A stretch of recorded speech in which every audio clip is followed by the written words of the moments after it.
마태복음 14장 1절부터 12절까지 말씀입니다. 그때 분봉왕 헤롯이 예수의 소문을 듣고 그 신하들에게 이르되 이는 세례 요한이라 그가 죽은 자 가운데서 살아났으니 그러므로 이런 능력이 그 속에서 역사하는도다 하더라.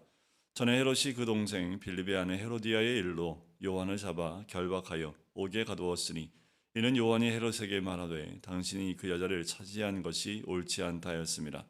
헤롯이 요한을 죽이려 하되 무리가 그를 선지자로 여김으로 그들을 두려워하더니 마침 헤롯의 생일이 되어 헤로디아의 딸이 연석 가운데서 춤을 추어 헤롯을 기쁘게 하니 헤롯이 맹세로 그에게 무엇이든지 달라는 대로 주겠다고 약속하거늘 그가 제 어머니의 시킴을 듣고 이르되 세례 요한의 머리를 소반에 얹어 여기서 내게 주소서 하니 왕이 근심하나 자기가 맹세한 것과 그 함께 앉은 사람들 때문에 주라 명하고 사람을 보내어 옥에서 요한의 목을 베어 그 머리를 소반에 얹어서 그 소녀에게 주니 그가 자기 어머니에게로 가져가니라.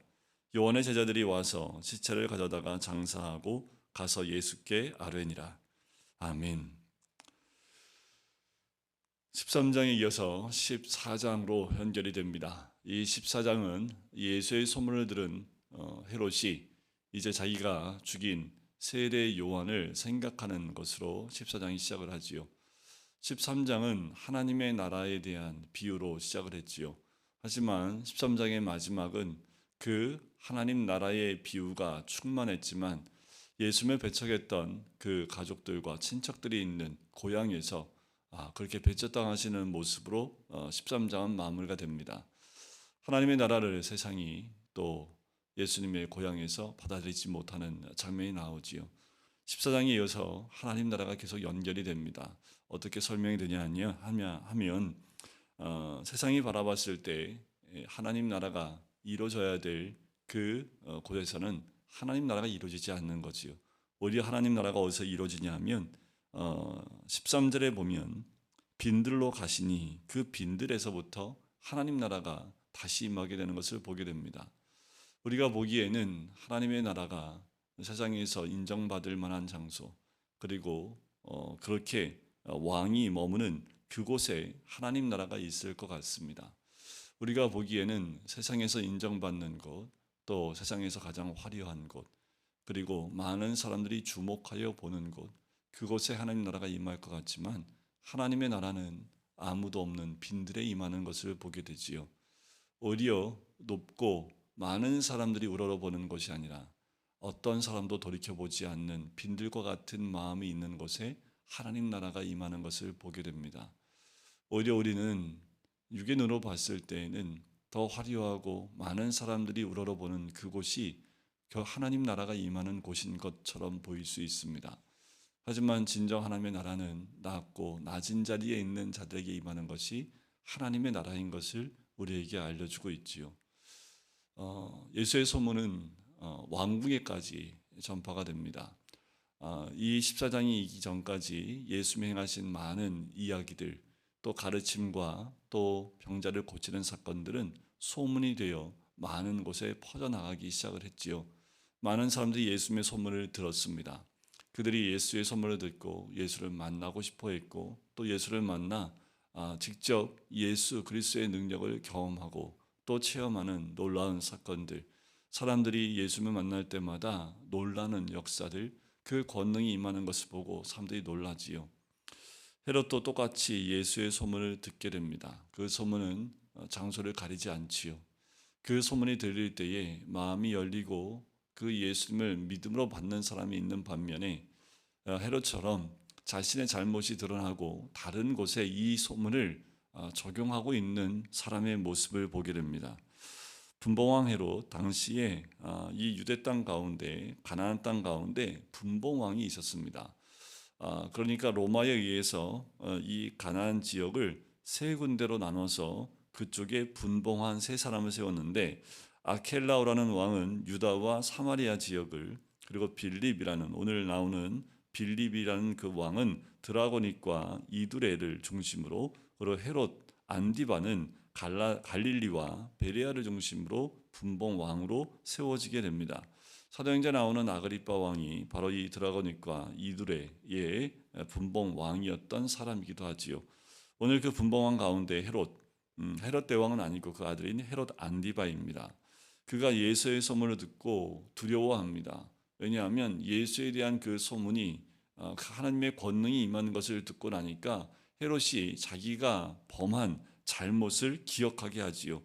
그것이 바로 세례 요한이라 하는 사람이 있는데 그가 죽은 자 가운데 살아났기 때문에 이런 능력이 나타난다라고 생각을 한 겁니다.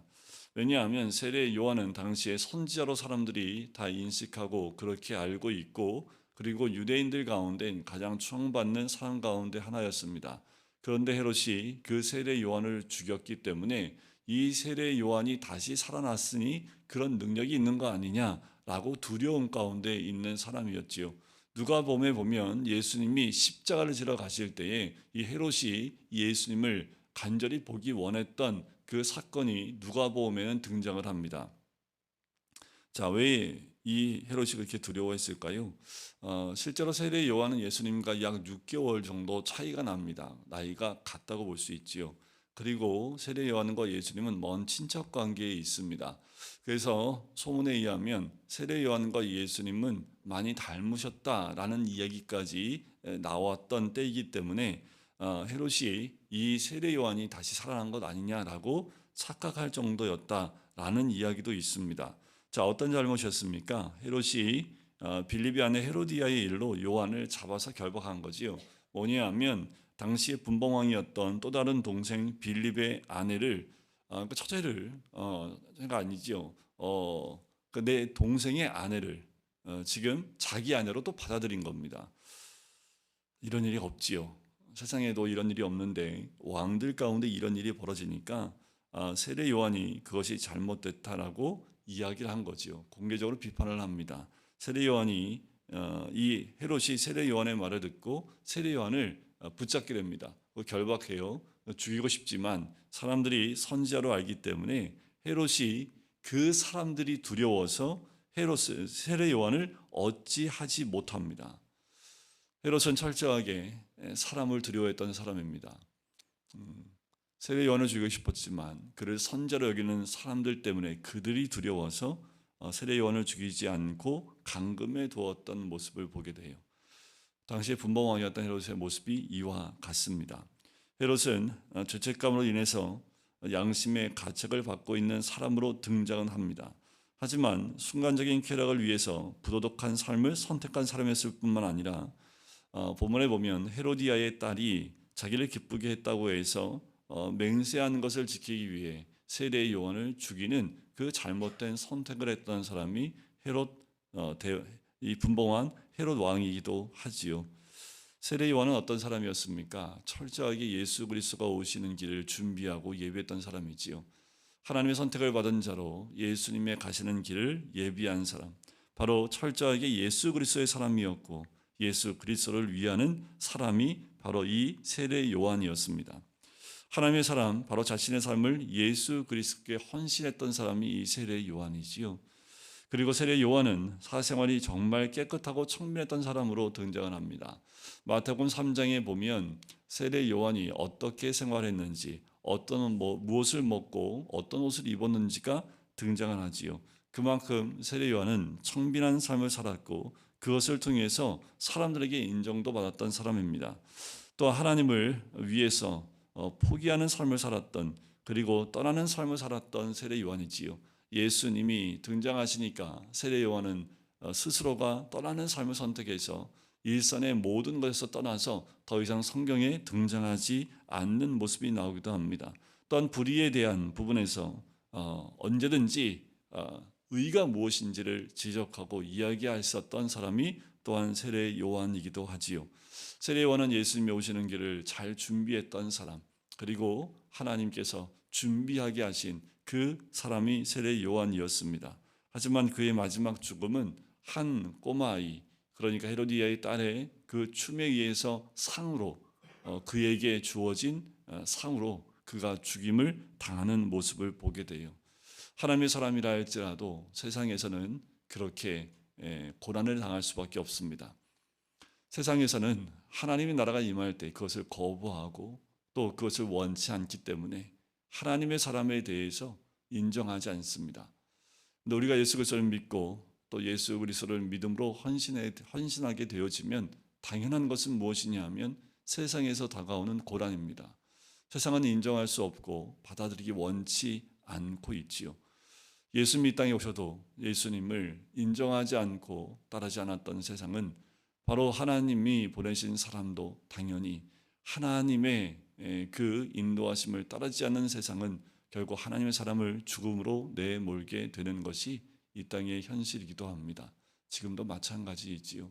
우리가 믿음 가운데 세워지고 또 믿음으로 하나님의 사람으로 세워져 나갈수록 세상은 또 사단은 우리로 하여금 넘어지게 하고 또 고난을 통해서 우리로 하여금 하나님에서 멀어지게끔 하는 것이 바로 이 어둠의 세상이고 그리고 사단이 원하는 모습이기도 합니다.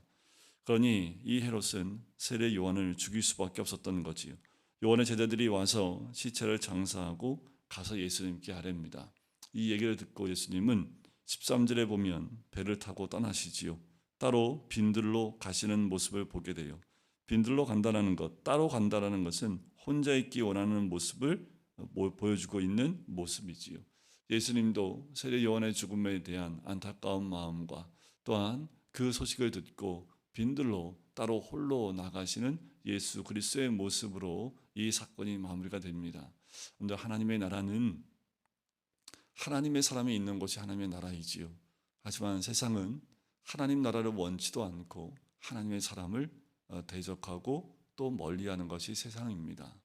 우리가 하나님의 사람으로 섰을 때 오는 고난은 당연한 것으로 우리가 생각하고 그 와중에도 우리가 어떤 고난이 와도 흔들리지 않는 믿음의 사람으로 서는 것이 가장 중요하겠지요. 우리도 이 땅 가운데에 우리가 있는 것이 하나님 나라가 되어지고 세상에서 하나님 나라를 찾는 것이 아니라 하나님의 임재가 있는 곳이 하나님의 나라인 것을 우리가 깨닫고 매일 순간 세례 요한이 주님의 오신 길을 준비하고 예비했던 사람인 것처럼 우리도 다시 오실 그 주님을 예비하고 준비하는 하나님의 사람의 모습이 우리의 모습이 되어야 될 줄 믿습니다. 오늘도 우리가 가는 곳, 그것이 어느 곳이라 할지라도 낮은 곳에 임해서 하나님 나라가 임하게 될 것을 바라보면서 세상의 어떠한 그 핍박과 박해에도 흔들리지 않고 믿음 가운데 말씀 가운데 서는 우리 모든 성도님 되시기를 주님의 이름으로 간절히 축원드립니다. 기도하겠습니다. 사랑의 주님, 하나님 나라를 우리에게 말씀으로 비유로 말씀해 주시지만 세상은 여전히 그 하나님 나라를 거부하고 받아들이지 않습니다.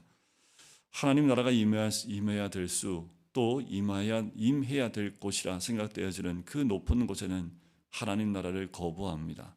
하나님, 우리의 마음이 높은 곳에 있지 않고 세상에 있지 않게 인도해 주시고 오직 하나님의 나라는 낮은 자리에 있는 우리들 가운데 있고 또 세례 요한처럼 하나님을 또 예수 그리스도를 그 길을 준비하는 자들 가운데 있는 줄 믿습니다.